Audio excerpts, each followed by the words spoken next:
igiheburayo gifite inyuguti 5 iyo zirangije ijambo zirahinduka. Reka turebe ko zihinduka. Kaf ihinduka kaf sofit, mem sofit, nun sofit, fe sofit and tsadi. Reka turebe kaf. Kaf ihinduka kaf sofit. Nkuko yandika ariko ushatse wanahera hejuru ibikoroheye. Mem ihinduka mem sofit, niko bayandika. Ushobora guhera iburyo ugana ibumoso cyangwa ibumoso ugana iburyo bitewe nuko bikoroheye. Hakurikiraho nun ihinduka nun sofit, niko yandika.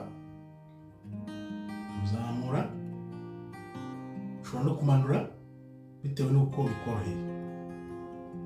Hakurikiraho pe ihinduka pe sofit, nkuko yandika. Ushatse wanahera ku rundi ruhande ibikoroheye niko uyandika. Indi nayo iheruka ni tsadi. Tsadi ihinduka tsadi sofit. Tsadi sofit ijya kumera nk'ishami. Ushobora guhera ibumoso cyangwa iburyo uyandika. Izo rero akaba ari inyuguti 5 zihinduka iyo zirangiza ijambo. Kaf ihinduka kaf sofit, mem igahinduka mem sofit, nun sofit, fe igahinduka fe sofit, tsadi igahinduka tsadi sofit. Izo rero ubutaha tuzakomeza tureba inyajwi mu giheburayo uko zandikwa.